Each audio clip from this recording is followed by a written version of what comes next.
Resumido. Olá, eu sou o Bruno Natal, hoje é dia 9 de junho e no Resumido número 367, a internet já tem mais conteúdo de bot do que de gente. New York Times diz que a IA foi construída com roubo.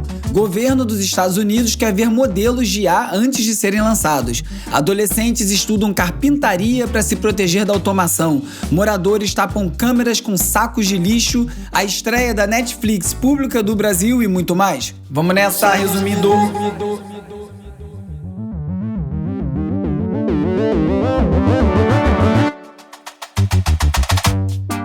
Olá, resumista! Esse é o Resumido, um podcast sobre cultura digital e o impacto da tecnologia em todos os aspectos das nossas vidas. Hoje, segunda-feira, tô um bagaço. Ontem corri minha segunda maratona, como alguns de vocês talvez tenham acompanhado aí pelo Instagram, embora eu não poste tanto assim. Deu tudo certo, consegui fazer o meu melhor tempo. Depois de 5 meses de muito treino, agora eu vou voltar a ter minha vida normal. Olha que coisa boa. Semana passada teve Rio 2C, aqui no Rio. Participei, apresentei uma palestra que eu vou publicar alguns trechos no Instagram, acho que ainda essa semana. E essa semana tem Web Summit Rio. Eu vou estar por lá falando sobre podcasts, mediando alguns painéis. O evento já virou um ponto de encontro real do ecossistema brasileiro de inovação, não é só uma vitrine internacional. E o InovaBrá, novo parceiro do Resumido, é o ecossistema de inovação do Bradesco, que reúne mais de 340 startups num ambiente colaborativo, conectando essas startups, grandes empresas, parceiros tecnológicos para gerar negócios. Eu vou falar mais sobre esse ecossistema nos próximos episódios. Nessa edição do Web Summit, o InovaBrá está com 24 startups numa ilha dedicada, empresas como a 2Clicks App, BrainSec, ValePay, Tamborim e outras que atuam em áreas que vão de pagamentos até cibersegurança. O bom de estar em eventos como o Web Summit é ter acesso às corporações. O conteúdo serve como um gatilho e a feira de negócios acaba abrindo oportunidades exatamente por reunir tantos tomadores de decisão num só lugar. Isso ajuda a impulsionar essas startups, trazer visibilidade para quem está construindo e também abrir conversas com grandes empresas, clientes, parceiros, investidores, nesse espaço que todo mundo já está aberto e prestando atenção. Se você se interessa pelo ecossistema de startups e inovação brasileira, vale muito acompanhar a newsletter do InovaBrá, do Hype ao ROI. O link está na descrição do episódio, é só você clicar, assinar e começar a receber.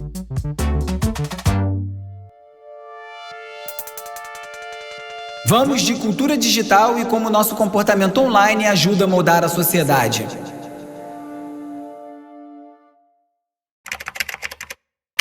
I wanted to be like a medical student. I realize now that I want to become an electrician.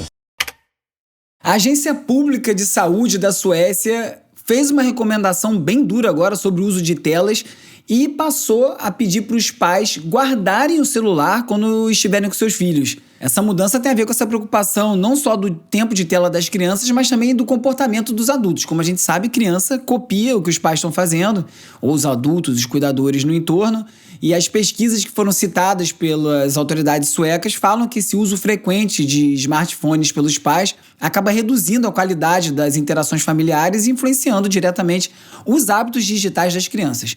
É aquela coisa, né? Não é muito novidade, a gente já sabe que funciona assim, mas às vezes quando botam algumas regras, algumas leis assim, ajuda a conter de alguma forma, né? Então a recomendação é bem simples, é para guardar o celular quando você estiver com seu filho ou com a sua filha e usar só o necessário ou em algumas outras atividades que sejam compartilhadas com a criança, né? Ver um vídeo junto, jogar um jogo, alguma coisa que a criança também esteja envolvida no uso daquele celular. Porque a gente vai começar a sentir muita falta das interações humanas, porque no mundo digital tá ficando bem complicado. Um relatório da Cloudflare disse que os bots já ultrapassaram os humanos no tráfego online pela primeira vez na história da internet. De acordo com essa pesquisa, que usou dados da própria Cloudflare, as solicitações automatizadas já são 57,5% do tráfego contra 42,5% de humanos, ou seja, os acessos aos sites são feitos por bots, já em maior parte não pelos humanos.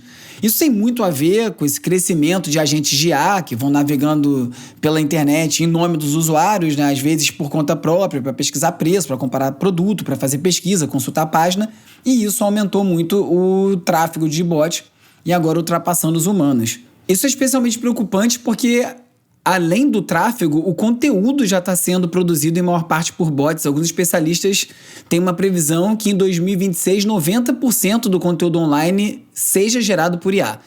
Acho que essa previsão é um pouco catastrófica, mas é para onde o barco está apontando. Mas é bom lembrar que essa métrica tem a ver com as requisições na web, né? Acesso aos sites e não tempo de uso. Os humanos ainda dominam essas atividades, porque fica no streaming, vendo vídeo por horas, apps, feeds infinitos, lendo algumas coisas, ou pelo menos assim eu espero. E esses dados começam a confirmar a teoria da internet morta, que é quando a internet tem conteúdo gerado por bot, navegado por bot e poucos humanos fazendo parte do processo. E não é só online, offline a gente começa a ver a presença de bots na nossa vida. A gente vê drone para cima e para baixo fazendo filmagem, em alguns países carros autônomos.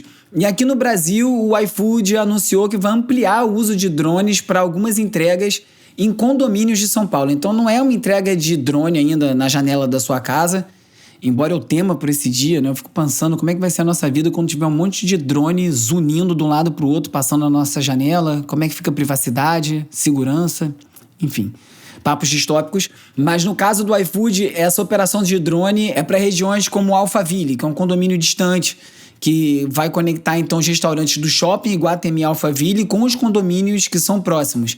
Isso porque os drones conseguem percorrer esses 3,5 km em 5 minutos. E aí o drone entrega para um entregador humano e aí ele finaliza essa entrega lá até a residência de quem pediu. A ideia é só acelerar o processo, mas não vai demorar muito até chegar a hora que você vai receber uma pizza voando na sua janela. Você vai lembrar do dia que eu falei isso. E de acordo com o iFood, o motivo de começar a testar esse tipo de entrega é que 50% dos pedidos nessa região, como eu falei, Alphaville é um condomínio mais afastado, são recusados pelos entregadores exatamente pelo tempo de espera, a dificuldade de acessar o condomínio e como ele perde muito tempo fazendo essa entrega. Então, a ideia é resolver essa parte da operação.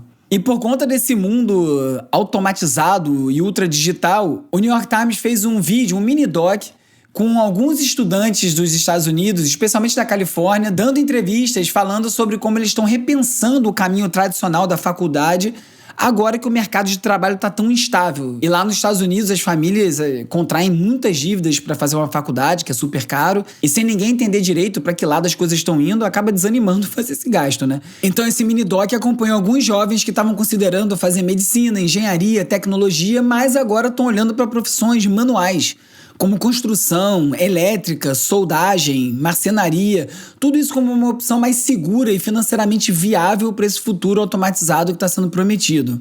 Uma vez eu li uma outra reportagem que falava sobre como muitas pessoas estão comprando negócios de marcenaria, desse tipo de serviço manual, de pessoas já mais velhas, cujos filhos não quiseram herdar esses negócios, não quiseram tocar, então esses negócios estavam tendendo a acabar e algumas pessoas estão comprando eles, apostando nesse futuro em que essas áreas vão ser super valorizadas.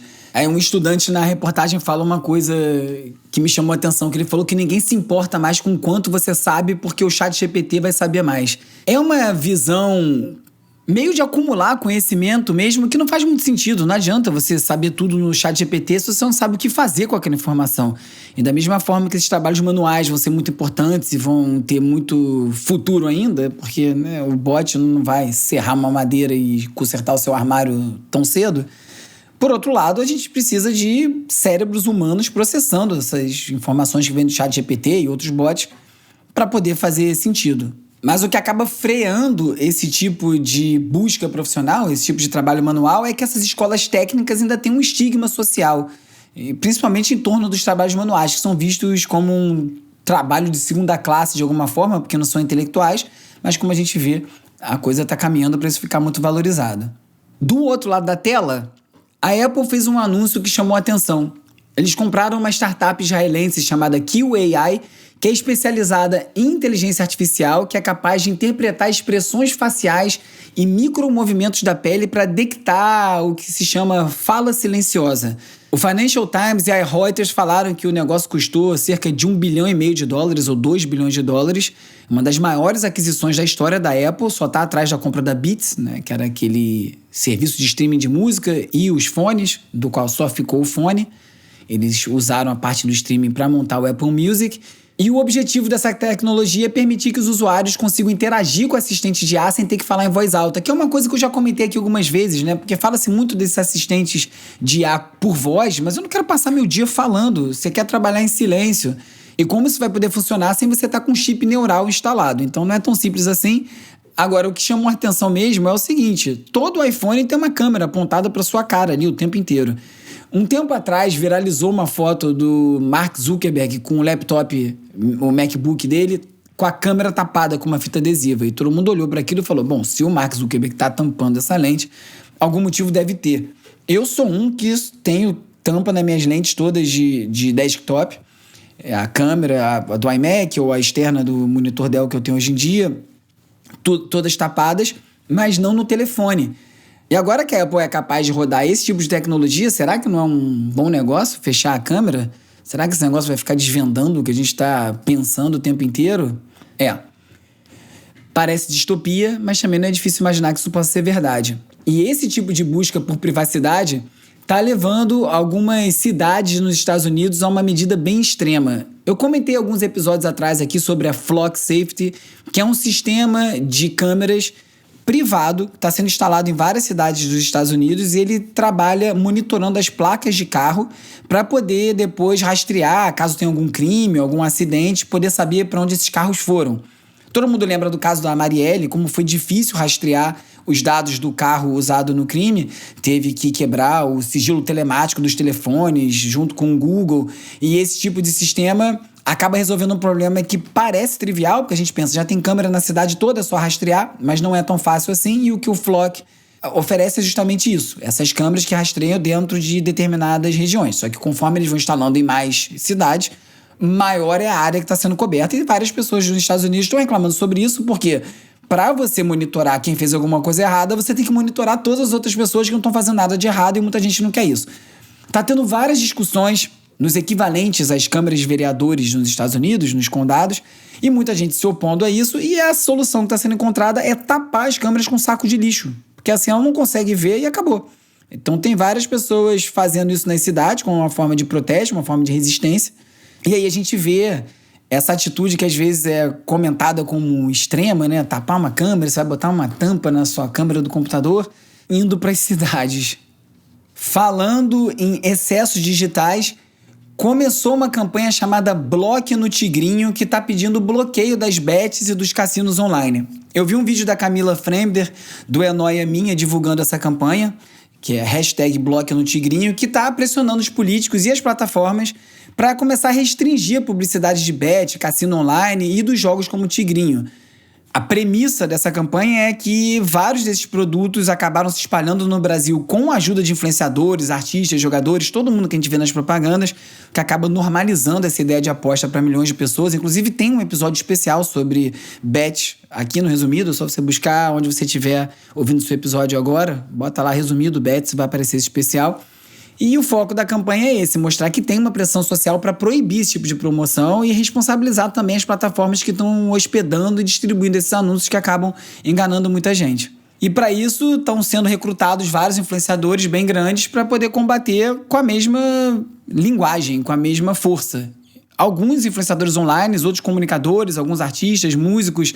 A campanha está contando com nomes como Caetano Veloso, Chico Buarque, Gilberto Gil, Emicida, Baco Exu do Blues, Nath Finanças, Astrid Fontinelli, Camila Pitanga, um monte de gente legal. E de acordo com o movimento, as bets já retiraram 143 bilhões de reais do varejo entre 2023 e 2026. Isso é dinheiro que está vindo para lojas, para comércio e vai parar lá na bet, e isso tem um impacto direto na economia, né? Sem falar no vício.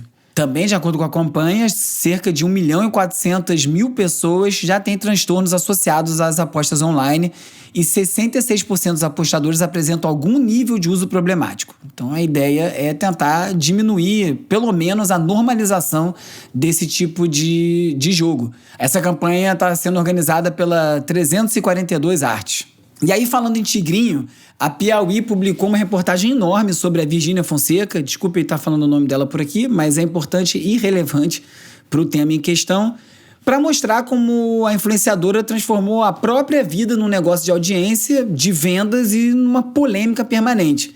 E aí o texto conecta a trajetória dela nas redes com a ascensão bilionária da WePink, a participação dela na CPI das bets e a investigação da Polícia Federal sobre as movimentações financeiras ligadas às empresas da Virgínia. O texto é gigante e mostra como a Virgínia se tornou esse personagem central da economia da influência no Brasil. Alguém conseguiu converter intimidade, luxo, família, separações, namoro, carnaval, qualquer coisa em engajamento, em seguidor e faturamento. Essa reportagem vem na esteira de uma sonora vaia que a Virgínia recebeu no Maracanã. Óbvio que ali está misturado questão de Vini Júnior.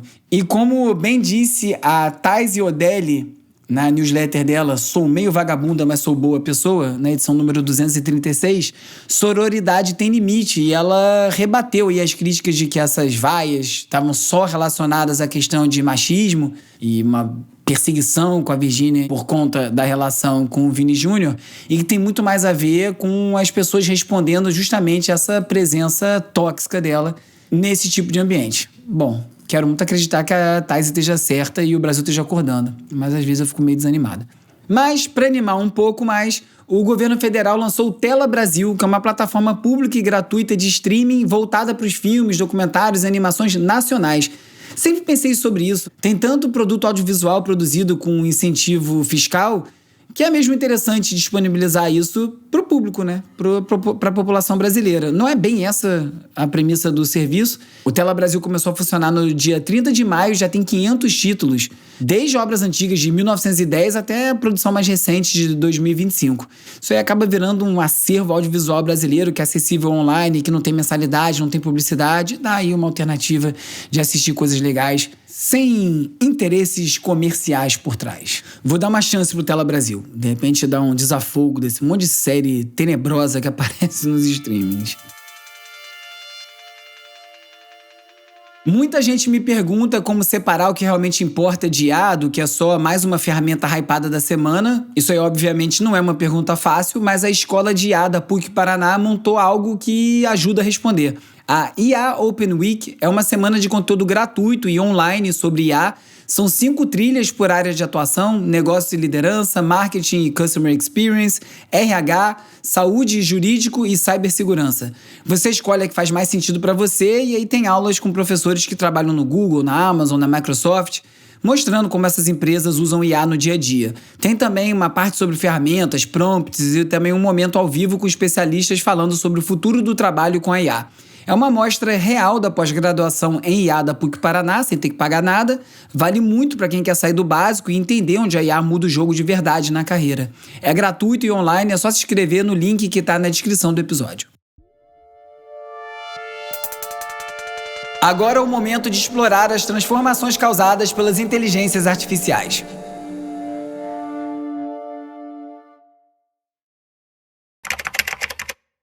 And then there's data, and there's another word for data. It's called copyrighted content. And the data powers the algorithms.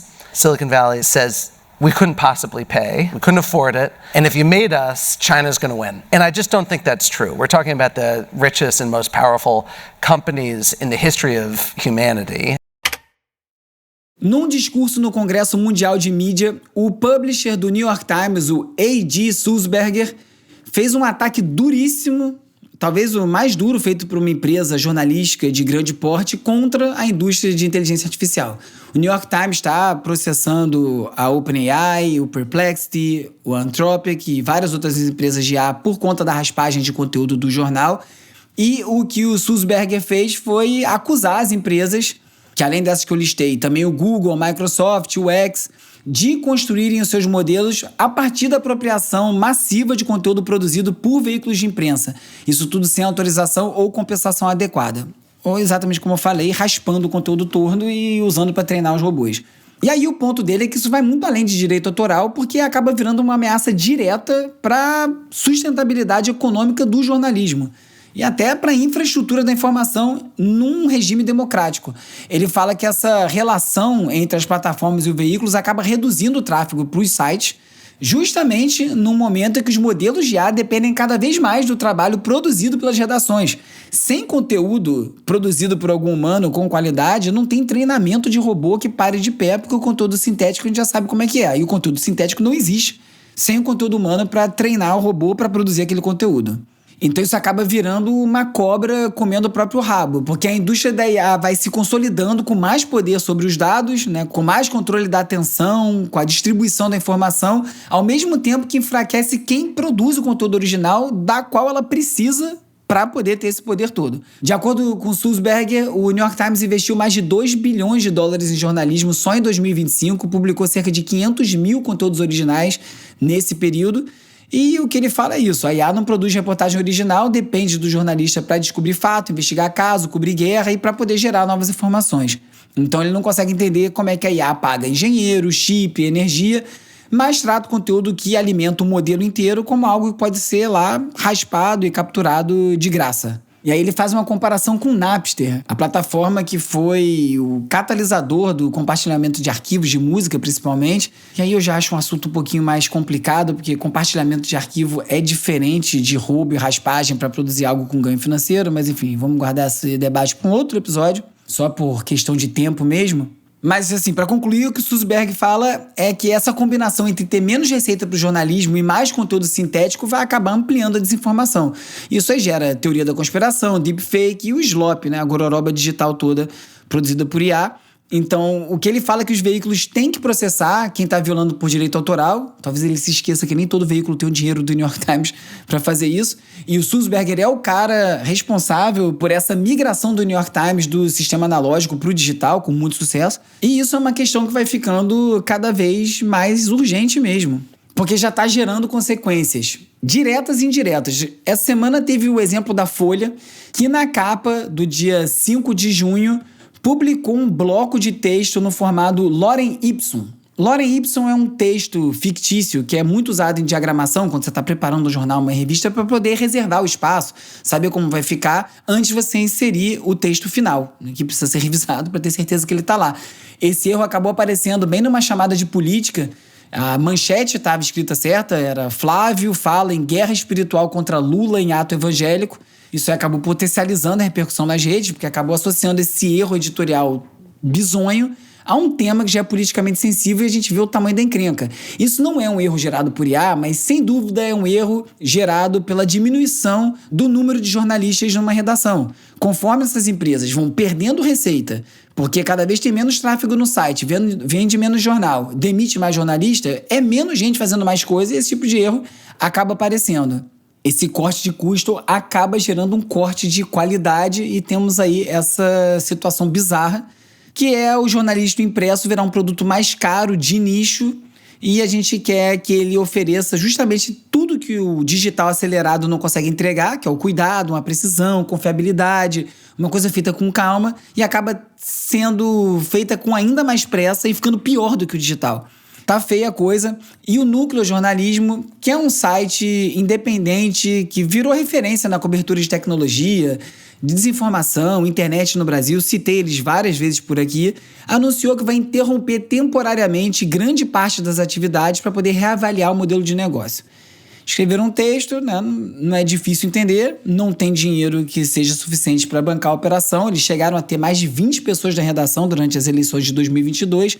Eles sobrevivem praticamente com doações institucionais, com grants, que são sistemas de subvenções, prêmios, editais que ajudam a financiar muitos projetos. Eles perderam isso e agora não tem mais dinheiro para seguir.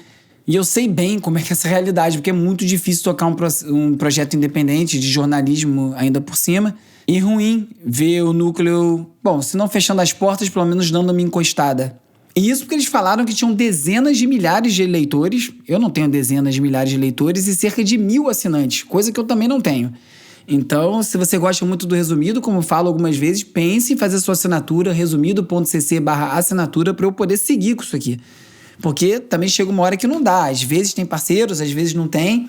Para eu poder fazer um planejamento, eu não posso ficar à mercê do que está acontecendo, né? Eu preciso ter aqui um mínimo de previsão para poder fazer até o que eu gostaria de fazer mais. Reportagens, ir a campo pesquisar. Fato é que a IA tá aí e não vai a lugar nenhum e as coisas parece que estão afrouxando. O Martin Scorsese, que talvez seja um dos nomes mais simbólicos da defesa do cinema, arte autoral, virou parceiro e conselheiro da Black Forest Labs, que é uma startup de IA especializada em geração de imagens e vídeos. Um anúncio meio surpreendente. E, de acordo com o New York Times, o Scorsese já usou a tecnologia da empresa na pré-produção do novo filme e ele falou que o cinema, por ser relativamente jovem, tem que estar aberto à evolução tecnológica. O Scorsese usou na pré-produção para poder gerar storyboard, para tomar algumas decisões de caminho do filme, mas que ele não usou para gerar cenas nem nada assim.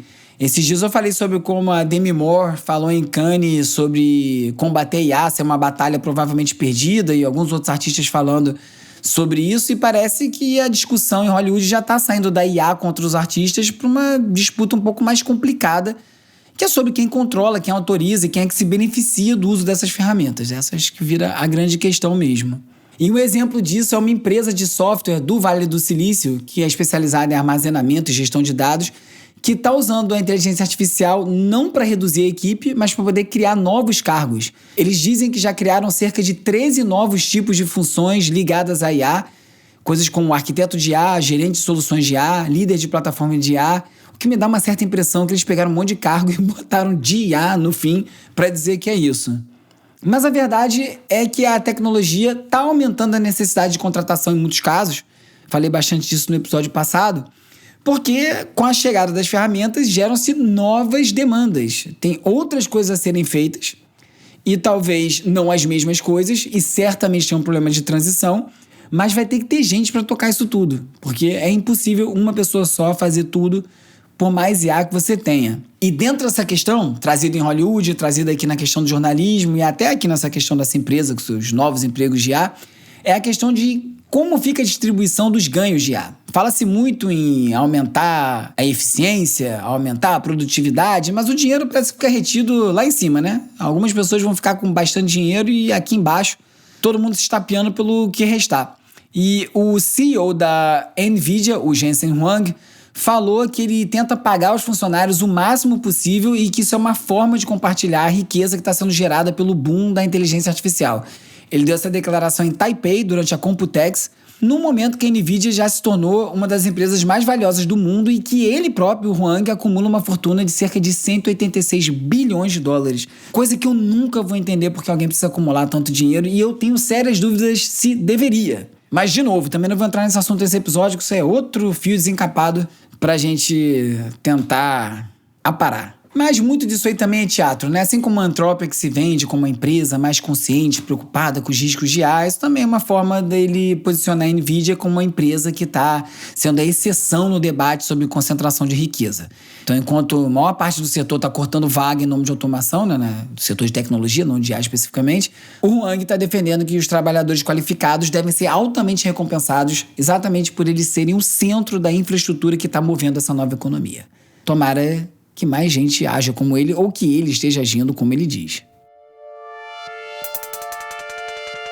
E agora é hora de falar sobre como as Big Tech moldam o nosso comportamento.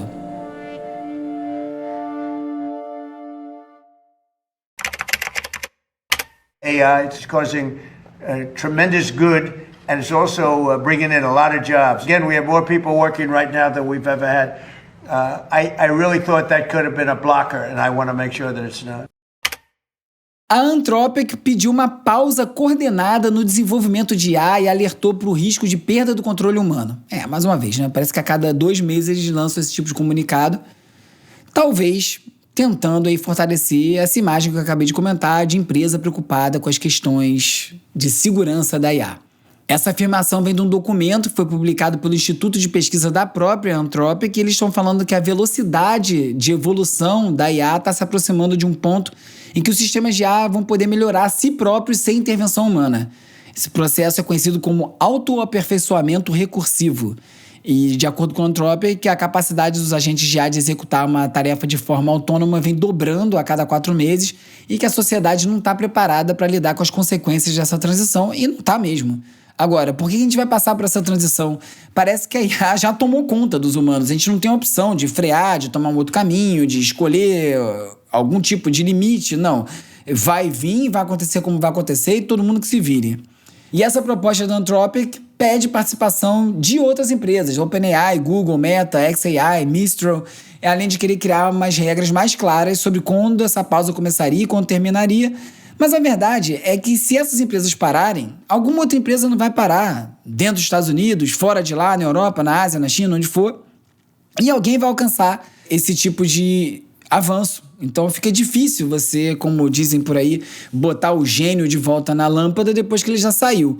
Como bem apontou o Gary Marcus, eles não pediram exatamente uma pausa no desenvolvimento. Se você ler lá o texto com cuidado, a Anthropic está falando, na verdade, para criar uma opção de desacelerar ou pausar no futuro, caso os outros laboratórios também façam isso de forma verificável. Ou seja, a Anthropic ocupa os dois lugares, fica parecendo responsável, né? Fala do risco do autoaperfeiçoamento de IA, mas vai avançando rápido nessa corrida, com o argumento de que outros atores menos cautelosos podem ultrapassar a empresa nesse caminho. Então vira uma retórica meio sem custo nenhum, porque não tem como verificar, ninguém vai parar mesmo. Então você fala que gostaria, mas vai fazer da mesma forma, porque ninguém vai fazer.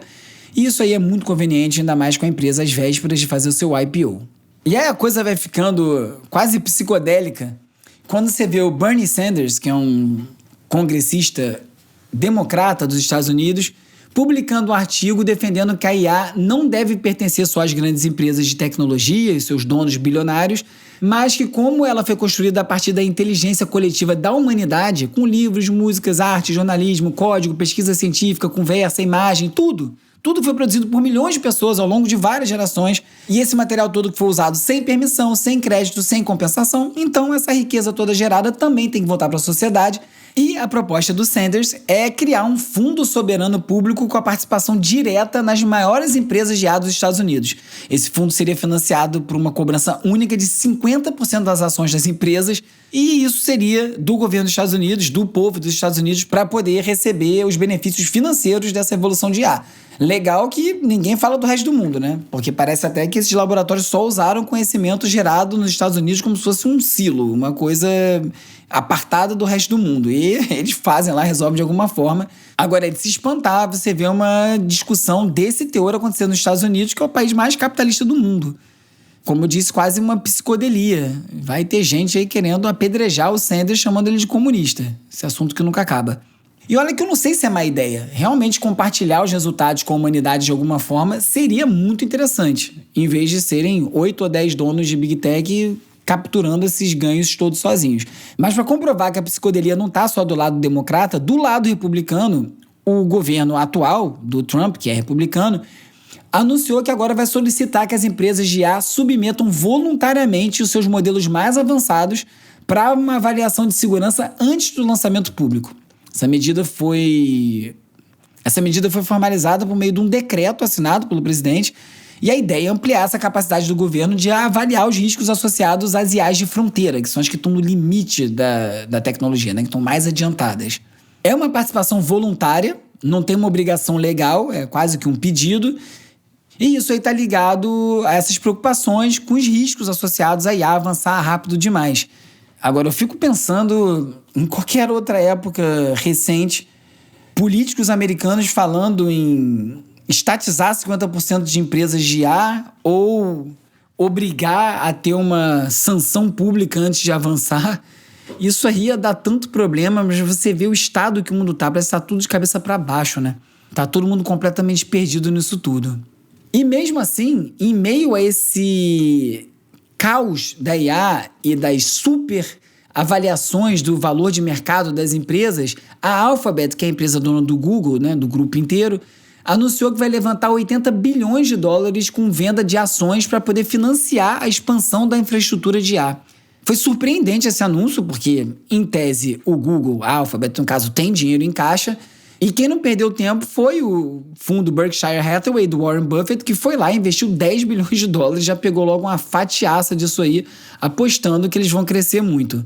A tese do Google é que a demanda pelos produtos e serviços de IA vai superar a oferta disponível, e isso aí transforma o compute no novo gargalo estratégico da empresa.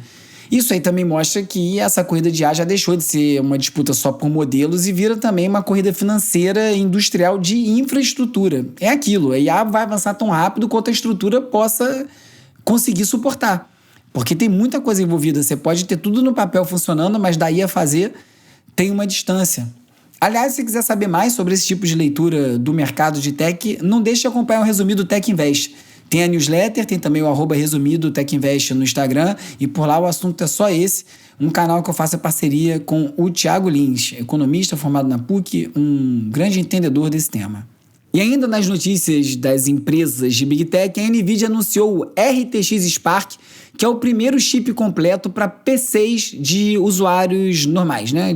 Não de empresas. Então eles estão entrando oficialmente nesse território que era antes ocupado pela Intel, pela AMD, pela Apple, pela Qualcomm. Esse processador é para ser usado em laptop, em mini PCs e é feito para rodar IA. Ele está focado em criação visual, game, agente pessoal. E a NVIDIA está dizendo que esse chip vai permitir rodar modelos de IA grandes diretamente no computador, sem depender tanto da nuvem, do consumo de tokens, transformando a experiência toda numa coisa mais segura, menos cara e também com um pouco mais de privacidade. A Microsoft já anunciou o Surface Laptop Ultra com esse novo chip da NVIDIA. A NVIDIA ainda não falou de preço, nem nenhum benchmark detalhado, mas isso aí é uma grande mudança, né? A proposta deles é transformar o PC numa máquina de IA pessoal, que vai ser capaz de executar tarefas por comando de voz, linguagem natural, diretamente na máquina. O que muita gente vinha fazendo com o Mac Mini, né, que chegou até a esgotar em algumas lojas nos Estados Unidos, com muita gente botando para rodar os agentes autônomos. É isso, muitas mudanças a caminho. Hora de relaxar com as dicas de ver, ler e ouvir.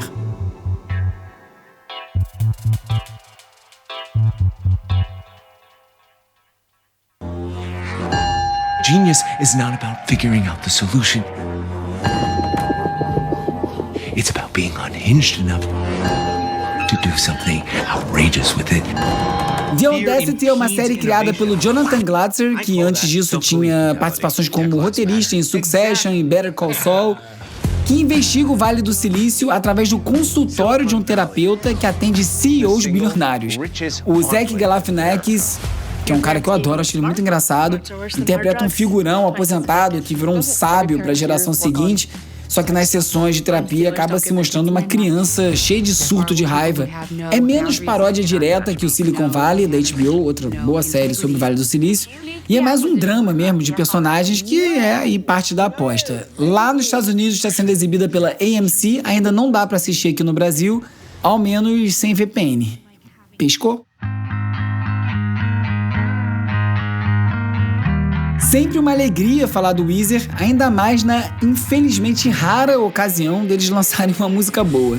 We Might As Well Be Strangers é o single que inicia a divulgação de The Gold Album, que está previsto para agosto, e a música é um dueto entre Rivers Cuomo e a Carly Hartman do Wednesday. A escolha não é aleatória, o Wednesday tá bombando no indie alternativo e a voz da Hartman foi muito bem com a do Rivers Cuomo. O disco foi produzido pelo Klaas Harlund e pelo Kenneth Bloom, que é um produtor que foi conhecido no meio do hip hop como Kenny Beats. Eles disseram que queriam fazer o álbum mais violento do Weezer. Tomara que tenha dado certo e tem chance de ter dado a julgar por essa primeira música que parece um Weezer bom, olha que coisa boa. Nesse episódio você ficou sabendo que pela primeira vez bots superam humanos no volume de tráfego online, que o publisher do New York Times disse que acordos de licenciamento podem não compensar o que a IA está levando, que o governo americano quer acesso prioritário a modelos de IA antes do lançamento público, que Bernie Sanders propôs que o Estado receba 50% das ações das empresas de IA, que adolescentes americanos cursam carpintaria e ofícios manuais para se proteger da automação, que cidades cobrem câmeras de vigilância com sacos de lixo por não conseguir cancelar contratos, que o governo brasileiro lançou uma plataforma pública de streaming como alternativas Big Tech e muito mais. Se você gosta do Resumido, além de fazer sua assinatura, recomenda pra mais gente. É post no Instagram, mensagem no WhatsApp, papo no bar, na hora do almoço, tomando água no trabalho. Já escutou o Resumido? Escuta, você vai gostar. Você vai saber mais sobre o mundo de tecnologia, ficar mais por dentro dos verdadeiros impactos da IA. Tudo isso aí parece piada, mas é assim que chegou o ouvinte novo e isso ajuda demais o Resumido. E também não deixe de curtir, assinar, seguir, dar 5 estrelinhas, deixar uma resenha, sai clicando em tudo aí na plataforma que você estiver escutando esse episódio agora, porque isso também ajuda muito o Resumido a ganhar autoridade nas plataformas. E se você quiser comprovar que escutou esse episódio inteiro, só você deixar um comentário com a palavra secreta da semana, que é acesso. O Resumido é produzido e apresentado por mim, Bruno Natal. O roteiro é escrito por mim e pelo Agenor Neto. O Cauê Marques coedita a newsletter O Futuro Explicado, Copa Tech e as redes sociais, que contam com animações do Peri Selmanman e design do Felipe Araújo. A edição e mixagem são feitas pelo Hugo Rocha, da Usina Sons, a foto da capa é do Jorge Bispo e o tema original foi composto pelo Gustavo Silveira. Eu sou o Bruno Natal, obrigado pela audiência. Semana que vem tem mais Resumido. Resumido.